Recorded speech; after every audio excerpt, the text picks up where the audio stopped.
doing what we do 3 to 4 nights a week. King Chaka ENT. Let's go into this. One of the mistakes which some political analysts make is to think that their enemies should be our enemies.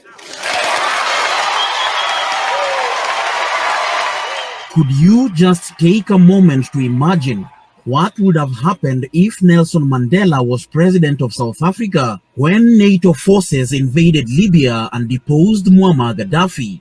Would South Africa have intervened? A grandson of Nelson Mandela is named Gaddafi, a sign of how popular the late Libyan leader once was in South Africa and many other African countries.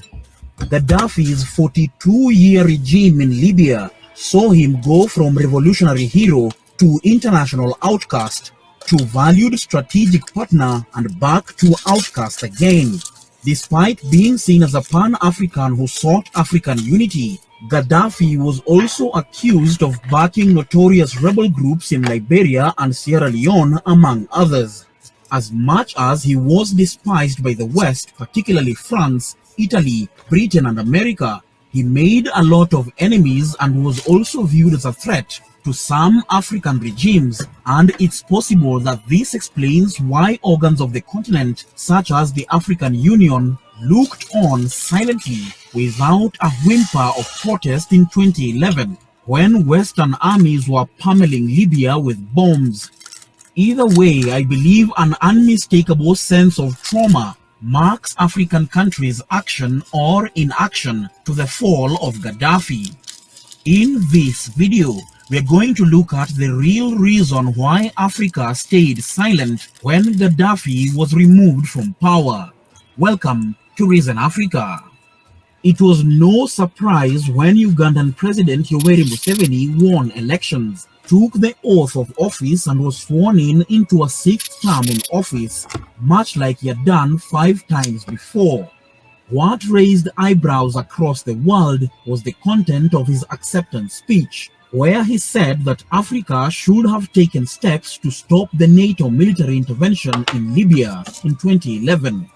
According to the president, Africa's diplomatic attempts in the intervention were not enough, and that a military intervention should have been pursued to save Libya, which was thrown into a decade of civil war after the fall of Gaddafi. Even though Museveni regrets Africa's silence on Gaddafi's ouster, I believe a military response was out of the question. However, it got me thinking, why haven't we seen much involvement from Africa? The conflict is seen from a European, Persian Gulf, and increasingly a Russian and Turkish vantage point, ignoring the basic fact that Libya is an African country. To very quickly give you some context, in February 2011, Libyans held nationwide demonstrations against the regime of Muammar Gaddafi. The demonstrations then turned into armed conflict between Gaddafi's forces and Western-backed rebels.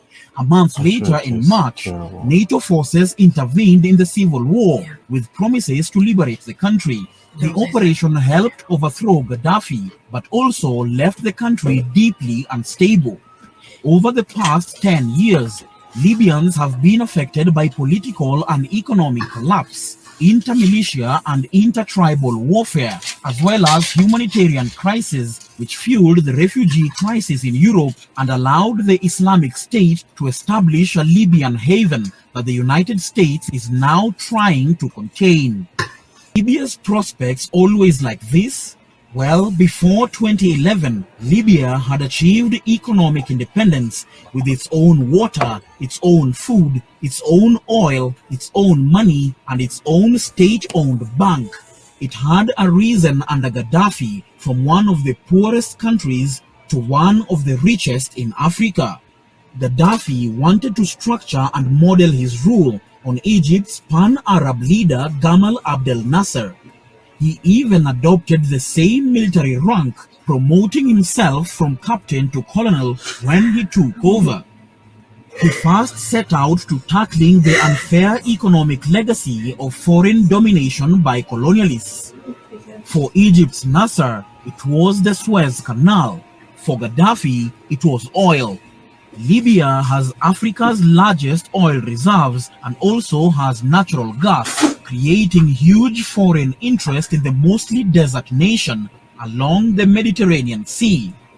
Significant reserves were discovered in the late 1950s, but the extraction was controlled by foreign petroleum companies and the country was only getting a tiny percentage of the revenues. He memorably challenged foreign oil executives by telling them people who have lived without oil for 5,000 years can live without it again for a few years in order to attain their legitimate rights.